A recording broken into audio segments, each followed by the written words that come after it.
bonjour et bienvenue pour ce 4e enseignement d'une série de 5 concernant le passage de Luc, chapitre 16, les versets 19 à 31, alors que Jésus parle du séjour des morts. Alors, nous avons vu jusqu'à maintenant que ce que Jésus dit contredit tout ce que les Écritures enseignent concernant le séjour des morts. Et on a vu toutes les contradictions, je n'ai pas besoin de vous les répéter. Et maintenant, on s'est posé la question, quel est le problème? Et la réponse, c'était que les doctrines véhiculées par les pharisiens étaient non scripturaires. Alors, continuons avec la dernière question que je vous ai laissée lors de la dernière vidéo, c'est d'où provenait l'origine de la tradition des anciens. Ça, c'est une question importante parce qu'elle nous permet de connaître la source de ces doctrines. Et cette tradition est née avec le Talmud. Le Talmud était une tradition orale au départ. Elle a été mise par écrit par après, mais au départ, elle était une tradition orale. Et selon le judaïsme, le Talmud serait la transmission orale de Moïse sur la façon d'interpréter la Torah. Alors, selon cette même tradition, la loi écrite n'est qu'un écrit brut. Alors, ce qu'il disait, c'est que tu avais besoin du Talmud pour compléter la loi de Moïse. Parce que la loi de Moïse n'était pas tout à fait complète et le Talmud venait ajouter ce qui manquait. Alors, ainsi pour eux, la vraie signification de la loi se retrouve dans les commentaires et les écrits des rabbins qui sont compilés dans le Talmud, pour eux, pour les Juifs. Malheureusement, il y a plusieurs mythes et légendes qui ont été intégrés au Talmud durant la période de déportation à Babylone. Et également durant la période de 400 ans entre les deux testaments, c'est la période qu'on appelle intertestamentaire. Et si vous préférez, c'est la page blanche qui existe entre l'Ancien Testament et le Nouveau Testament dans votre Bible. Cette page blanche équivaut à une période de 400 ans. Maintenant, qu'est-ce que le Talmud? Le Talmud est un recueil de textes, de commentaires, de discussions et d'interprétations de la loi juive ou la Torah et des traditions rabbiniques. Il est considéré comme l'un des textes les plus importants dans le judaïsme et puis il joue un rôle central dans la vie et l'étude religieuse des Juifs. Il existe 2 Talmuds principaux, le Talmud de Jérusalem, le Yerushalmi, et le Talmud babylonien qu'on appelle Bavli. Le Talmud babylonien est généralement plus étudié et plus influent, tandis que le Talmud comprend aussi 2 parties principales. La première, c'est la Mishnah. La Mishnah est un texte central du Talmud qui consiste en une compilation organisée des enseignements oraux des rabbins sur la loi juive et elle a été rédigée au début du IIIe siècle. Le Gemara est un commentaire exhaustif sur la Mishnah. Il inclut des discussions, des débats et des analyses approfondies des enseignements de la Mishnah. Mentionnons que le Talmud babylonien et le Talmud de Jérusalem ont chacun leur propre Gemara. Le Talmud, également, aborde un large éventail de sujets, le droit, l'éthique, la philosophie, les coutumes, le rituel religieux. Et son étude est un élément clé de l'éducation religieuse et intellectuelle dans le judaïsme. Et les discussions qu'il contient ont eu une influence significative sur le développement de la pensée juive, surtout pendant la période intertestamentaire. C'est là qu'est née la fausse doctrine du séjour des morts. C'est là qu'a été créée toutes ces fausses représentations du séjour des morts et qui ont été inculquées et qui ont été enseignées et qui sont devenues une vérité, alors qu'au départ, ce n'était pas biblique du tout. Maintenant, je vais vous montrer des exemples tirés du Talmud qui nous démontrent ce que Jésus a dit aux pharisiens. Et que ce que Jésus a dit aux pharisiens, c'était ce que les pharisiens enseignaient. Et on sait que ce n'était pas biblique. Alors, le séjour des morts. Dans le Kid Dushin, c'est un traité du Talmud qui porte sur le mariage. Alors, le terme Saint d'Abraham est utilisé pour commenter la mort du rabbin Judas. Et dans la version du Talmud de Babylone, ce même passage est accompagné de l'expression « transporté par les anges ». Donc, quand Jésus parle du Saint d'Abraham dans le passage de Luc 16, et qui parle que le pauvre Lazare a été transporté par les anges, c'était des choses qui étaient mentionnées par les Juifs. Parce que le seul endroit où ces expressions apparaissent sont dans le Talmud et non dans la Bible. C'est pour ça que Jésus utilise ces expressions-là. Il utilisait la tradition des pharisiens pour qu'ils puissent comprendre ce qu'il était en train de leur dire. Comme quand j'ai dit tantôt, lorsque quelqu'un revient avec un message de l'au-delà, qui est allé en enfer, qui a visité l'enfer, etc., c'est parce que Jésus veut parler à ceux qui ne connaissent pas la Bible et qui ont cette croyance-là. Ils ont cette croyance-là et Jésus veut s'adresser à eux selon leur croyance. Ce n'est pas pour les chrétiens, parce que les chrétiens, je l'ai dit tantôt, ils ont la parole de Dieu.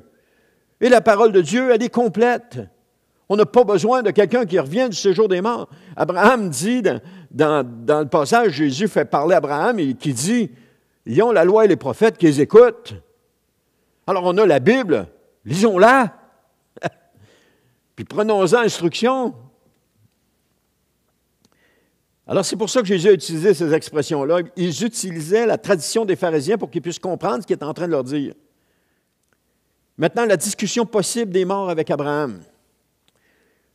Le deuxième livre des Maccabées, vous avez sûrement déjà entendu, c'est un livre apocryphe, et ce livre a été écrit pendant la période de 400 ans, c'est-à-dire entre les deux testaments, donc pendant la période testamentaire. Et celui-ci rapporte l'histoire d'une mère dont 7 fils ont été tués. Une tragédie. Une situation extrêmement difficile pour cette femme-là. Et lorsque son dernier fils est sur le point d'être mis à mort, elle encourage son fils à tenir bon dans sa foi en Dieu. Et dans le Talmud, les rabbins ont ajouté une discussion que la mère aurait eue avec son fils avant qu'il ne meure. Et je vous cite, elle dit, « Va, mon fils, vers Abraham, mon père, et tu lui diras ainsi, parle ma mère. Ne te vante pas en disant, j'ai bâti un autel et j'y ai offert mon fils Isaac, car ma mère a bâti 7 autels et a offert 7 fils en un seul jour. » Alors ici, on a un exemple où on a une discussion entre les morts, où la discussion entre les morts est possible. Donc, le fils mort va parler à Abraham. C'est exactement ce que Jésus fait dans le passage de Luc 16, 19, 31 avec le pauvre Lazare et l'homme riche. Il fait parler l'homme riche avec Abraham. Et c'est tiré de où, ça, ce concept-là? C'est tiré du Talmud. C'est une invention. C'est sorti de l'imaginaire d'un rabbin. C'est un conte fantaisiste. Maintenant, les 2 endroits dans le séjour des morts. Nous avons vu dans le récit qu'il y avait 2 endroits dans le séjour des morts. Et les 2 étaient séparés par un gouffre infranchissable. D'un côté, il y avait Abraham et le pauvre Lazare qui bénéficiaient d'un endroit clément, hors de toute souffrance. Et de l'autre côté, il y avait l'homme riche qui était plongé dans d'immenses souffrances et qui ne pouvait pas s'en sortir. Et les enseignements du Talmud montrent que les rabbins ont pris le passage du livre de l'Ecclésiaste concernant le séjour des morts, et ils ont pris la liberté d'ajouter toutes sortes d'histoires tirées de leur imagination. Le fait de voir qu'il y a 2 endroits dans le séjour des morts vient de l'imagination des rabbins et non de la Bible. Ce que Jésus est en train de dire là vient de la tradition des rabbins et non pas de la parole de Dieu. Un autre exemple, le Talmud raconte l'histoire de 2 malfaiteurs. Un se repent avant de mourir, puis l'autre non. Un peu comme sur la croix. Il y en a un qui se repent, puis l'autre non. Donc après leur mort, l'un des 2 se tient dans l'assemblée des justes et l'autre dans l'assemblée des injustes. Encore une fois, il retrouve 2 endroits dans le séjour des morts, mais ces 2 endroits sont rapportés dans le Talmud et non dans la Bible. Ce qui est absolument pas biblique, les 2 endroits dans le séjour des morts. Nulle part dans la Bible, il est mentionné un tel énoncé de quelque manière que ce soit. Vous pouvez chercher. Vous pouvez même retourner chaque mot pour regarder si ce n'est pas écrit en dessous, ce n'est pas là. C'est un concept qui est né de l'imagination des rabbins. Maintenant, la discussion entre les morts dans le séjour des morts. L'histoire continue avec une conversation entre les deux malfaiteurs et l'un d'eux demande au juste s'il peut passer de l'autre côté ne voulant plus souffrir. C'est un autre endroit où le séjour des morts est séparé par un fossé infranchissable. D'un côté, les âmes qui souffrent et de l'autre, des âmes qui sont dans la félicité, qui ne souffrent plus. Ils ont assez souffert sur la terre maintenant, ils sont bien. C'est un endroit où les morts peuvent avoir une conversation dans cet endroit. Maintenant, le grand abîme qui sépare le séjour des morts, dans un commentaire d'Ecclésiaste 7,14, le Talmud dit, ici c'est important de le noter, que ce n'est pas la Bible qui dit ça, c'est un commentaire ajouté dans le Talmud par des rabbins. Le Talmud dit, Dieu a établi un à côté de l'autre, à savoir la géhenne et le paradis. Quelle est la distance? Point d'interrogation. L'autre de répondre, la largeur d'une main. Le rabbin Jochanan dit, un mur les sépare. Mais il dit encore, ils sont égaux l'un et l'autre et ils semblent entrer un dans l'autre. Bon, il y a une main qui les sépare, il y a un mur qui les sépare, ils sont égaux les deux, un et l'autre, mais ils semblent rentrer un dans l'autre. Voilà comment est entré dans la croyance populaire le fait qu'il y ait deux endroits distincts dans le séjour des morts. Puis bien d'autres contes féeriques de ce genre sont entrés dans la croyance populaire.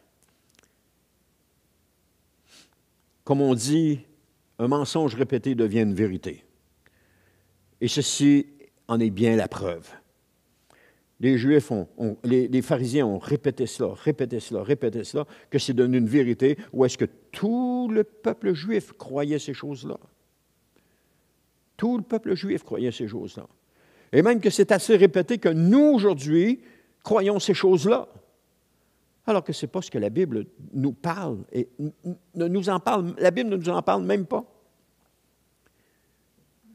Mais il est important de répéter que la Bible est la seule source de vérité.